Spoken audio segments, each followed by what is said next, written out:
ঈদের দিনে বউ বাচ্চাদের সাথে নিয়ে শ্বশুর বাড়িতে বেড়াতে যাচ্ছি। আজকে ঈদের দ্বিতীয় দিন। তো এখন যাচ্ছি একটি বিয়ার অনুষ্ঠানে দাওয়াত খাইতে। আমার সাথে আছেন আমার শ্বশুর, আমার শাশুড়ি, আমার ওয়াইফ এবং আমার ছেলে ও মেয়ে।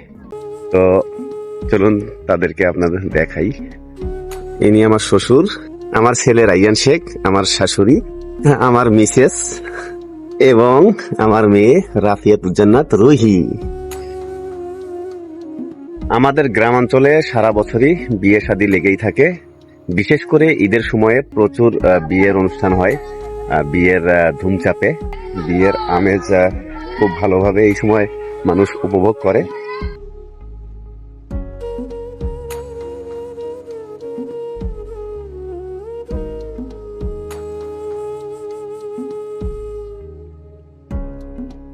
তো আমার প্রিয় ছোট ভাই ও বোনেরা যারা এখনো বিয়ে শাদী করো নাই, তারা এদিক সেদিক ঘোরাঘুরি করে সময় নষ্ট না করে জলদি বিয়েটা করে ফেলো এবং ঈদের দিনে আমার মতো বউ বাচ্চার সাথে শ্বশুর বাড়িতে বেড়াতে যাও।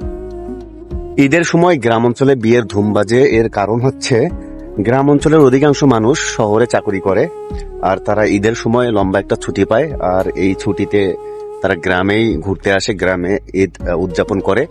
ফলে ঈদের সময় বিয়ের অনুষ্ঠানগুলো গ্রাম অঞ্চলে বেশি দেখা যায়, কারণ ঈদের সময় সকলের আত্মীয় স্বজন জ্ঞাতি গোষ্ঠী গ্রামের মধ্যে আসে, আর এই কারণেই গ্রামের মধ্যে বিয়ের অনুষ্ঠানগুলো ঈদের সময়ই খুব বেশি চোখে পড়ে।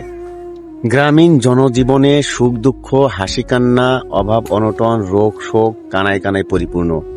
যদিও বা গ্রামীণ জনজীবনে অভাব খুব বেশি, তারপরেও মানুষ এই গ্রামীণ জনপদ ছাড়তে চায় না, কারণ এই গ্রামীণ জনপদে রয়েছে মনোমুগ্ধকর, চোখ জোড়ানো, প্রশান্তিময় এই প্রাকৃতিক পরিবেশ।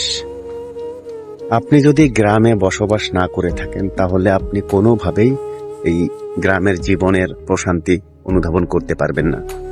শুধুমাত্র যারা গ্রামে বসবাস করে তারাই জানে এই গ্রামের মধ্যে বসবাসের প্রশান্তি কেমন।